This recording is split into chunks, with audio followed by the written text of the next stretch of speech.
você sabe qual é a ordem ideal para assistir os filmes de Inuyasha sem se confundir e sem que algumas coisas possam parecer contraditórias? Em qual episódio você deve parar a série animada para assistir o filme? É disso que a gente vai falar hoje. Olá, meus queridos, eu sou o Avalon das páginas Avalon Geek e antes de mais nada eu quero pedir desculpas pelo pequeno sumiço. Eu tive alguns problemas pessoais, inclusive de saúde, mas estou bem, não se preocupem. Então por isso, mais do que nunca, eu vou pedir a ajuda de vocês comentando, compartilhando e deixando like nesse vídeo. E vamos logo falar dessa ordem. Lembrando que isso aqui não é uma regra, tá bom? Vocês podem assistir da forma que vocês quiserem. Tem muita gente que conheceu Inuyasha por conta de Hanyo no Inuyasha Hime, olha só. Então, tá tudo bem, eu só vou trazer pra vocês aqui a ordem mais adequada pra vocês não deixarem nada passar despercebido e não ficarem com nenhuma dúvida. Então, vamos lá.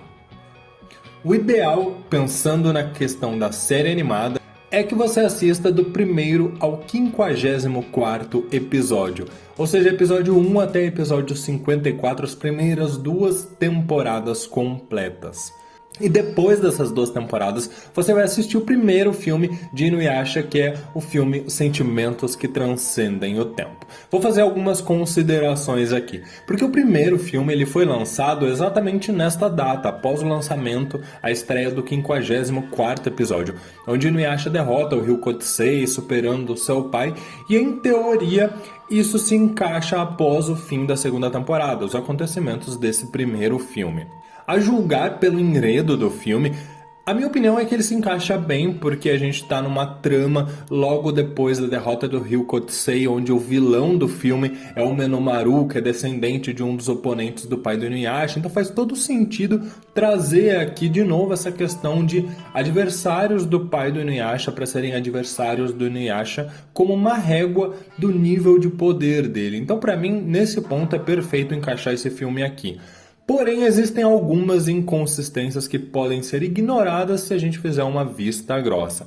Nessa altura da série, o Inuyasha já tinha dominado a técnica da onda explosiva, que foi como ele derrotou o Ryukotsei, porém ele não usa essa técnica do filme, o que pode ser uma mera escolha de roteiro do filme e não necessariamente uma falha do roteiro. Porém, existem algumas cenas, uma em específico, onde o vilão Menomaru ataca com uma rajada de energia contra o Inuyasha e ele foge. Ele foge junto com a Agome para não ser atingido pela energia, ao invés de devolvê-la com a sua onda explosiva. Podemos teorizar que era justamente porque ele temeu pela segurança da Agome e preferiu fugir com ela do que tentar revidar a técnica e correr o risco de eventualmente falhar, já que ele só usou essa técnica uma vez e colocando assim a Agome em risco?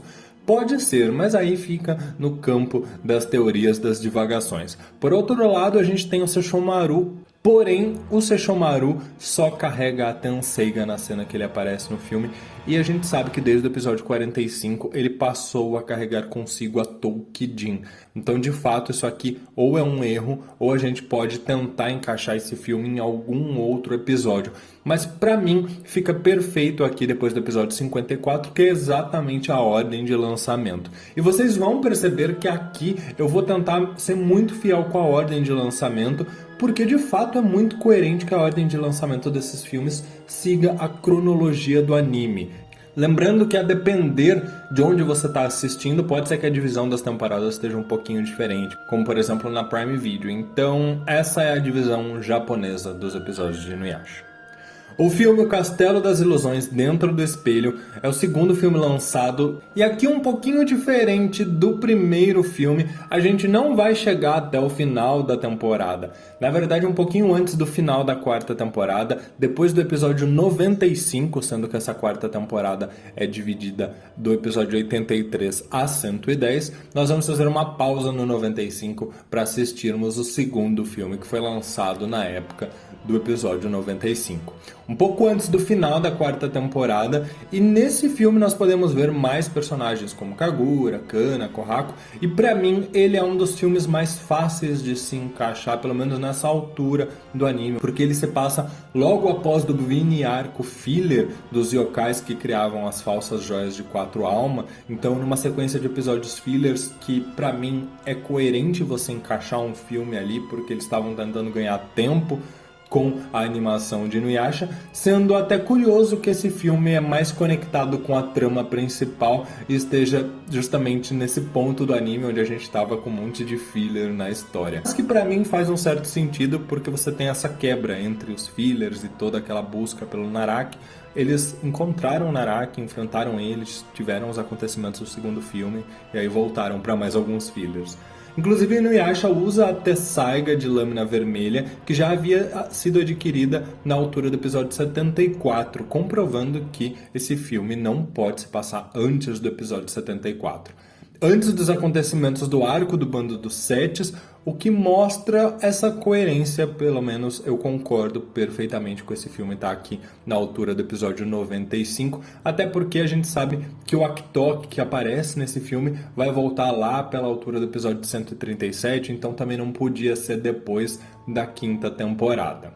E é agora que a gente passa para a quinta temporada, do episódio 111 a 138, e faltando 2 episódios, a gente vai parar no episódio 136 para acompanhar o terceiro filme, A Espada que Domina o Mundo. Isso porque esse filme foi lançado na altura desse episódio, quando estreou lá no Japão, e logo antes do arco da Naginata do Céu e da Terra, que vocês devem se lembrar que tinha uns yokais ninja, uma coisa bem diferente. Em um ponto onde novamente nós estávamos passando por alguns episódios fillers, porém, igual ao filme anterior, esse é um dos filmes mais ligados à lore original de Inuyasha. Há quem questione a relação do Inuyasha e do Sesshomaru aqui, considerando alguns acontecimentos como o do arco dos Yokais Pantera, onde eles já haviam lutado lado a lado, e que isso é questionado aqui, de que o Sesshomaru nunca lutaria ao lado do Inuyasha. O próprio Jaken levanta isso, sendo que é ele quem traz isso lá no arco dos Yokais Pantera. Então existem alguns questionamentos, mas que pra mim são muito mais questionamentos de desenvolvimento dos personagens e de uma possível incoerência do roteiro ao desenvolvê-los, do que propriamente dito da ordem em que esse filme vai se encaixar na trama, porque eu não vejo esse filme muito antes dessa altura do anime também não. Eu entendo quem questiona essas coisas, como até mesmo a questão do Sesshomaru sofrer bastante ao sacar a Tessaiga nesse filme, sendo que ele fez isso alguns episódios antes com a Sarah e não sofreu tanto assim, ele não chegou a cair de joelhos, mas ao meu ver isso aqui é muito mais a forma como isso foi retratado. Nesse momento do filme havia esse drama todo, então é um filme muito dramático, é um filme que pesa muito na relação dos irmãos, que pesa muito nessa questão do Sesshomaru com a Tessaiga. Eu acho que eles optaram por pesar um pouco mais a mão nesses pontos. Eu não vejo como uma incoerência exatamente, apenas como uma possível escolha de dramatizar um pouco mais alguns acontecimentos que talvez, se fossem mais suavizados, teriam se encaixado um pouquinho mais com o desenvolvimento que eles já tinham nesse ponto da série. Mas eu mantenho o filme aqui na altura do episódio 136. A gente tem então do episódio 139 a 167 a sexta e última temporada do anime, sendo que após o 167, o último episódio do anime, a gente tem o quarto filme, que é o último filme lançado, produzido da série clássica, onde as técnicas dos personagens condizem com tudo que a gente já tinha visto, porém, por ser uma trama muito aleatória e a mais desconexa de todo o contexto da série. Isso porque, por ser mais desconexo com o objetivo final de Inuyasha e sua turma encontrar Naraki, ao mesmo tempo, quando a gente termina o episódio 167, ele termina tão em aberto, prometendo um futuro e que a trama de Inuyasha vai continuar, que por mais focados que eles estivessem, eu não duvido nem um pouco de que eles embarcassem nessa aventura, abre aspas, filler. Tanto é que isso acontece em alguns pontos. Inuyasha, a Gomi e seus amigos se metem em diversas outras enrascadas que muitas vezes não tem nada a ver com a trama principal. Vou trazer aqui uma das primeiras que acontece no mangá e que nem foi adaptada para o anime, que é a questão da monja possuída pelo espírito do gato. Essa trama foi reaproveitada lá em Hanyo no Yashahime. Então são plots, por exemplo, que existem na história canônica do mangá, um pouco depois dessa altura do anime, e que não fazem muito sentido com o objetivo. São adversários, situações que vão aparecendo na vida dos personagens e eles vão lidando com isso. Então eu não vejo o filme 4 como algo muito diferente do que o próprio Inuyasha, a série, traz pra gente num modo geral. É só a gente entender que nem todo dia é dia de enfrentar Naraki. Logo depois a gente vem com o Kanketsuren, o arco final, que adapta ao final do mangá, que são 26 episódios. Existe sim um OVA, que é da Tessaiga de Lâmina Negra, porém ele é facilmente substituído pelo episódio 15 de Kanketsuren. Então vocês podem assistir os dois, mas saibam que o OVA foi lançado antes de Kanketsuren e ele adapta algumas coisas de forma diferente. E por fim, ao final de toda a jornada de Inuyasha, a gente tem Yashahime, Hanyo no Yashahime, que conta o que acontece após o final de Inuyasha. O episódio 1 conta basicamente um flashback da história do capítulo especial de Inuyasha, que se passa na cronologia da saga 6 meses após o fim da série clássica, e o restante dos episódios da história de Hanyo no Yashahime conta a jornada das filhas de Inuyasha e Sesshomaru, que já contam com seus 14 anos de idade. Então são muitos anos à frente ao final da trama de Inuyasha, não tem muito como se confundir nesse ponto. Meus queridos, esse é um vídeo simples que eu queria fazer só para de repente dar uma orientada em vocês, levantar alguns debates de incoerências ou não. Espero ter ajudado, espero que isso ajude de alguma forma as pessoas a assistirem, acompanharem e tentarem entender cada vez mais essa trama maravilhosa que é Inuyasha e as suas ramificações como Hanyo no Yashahime.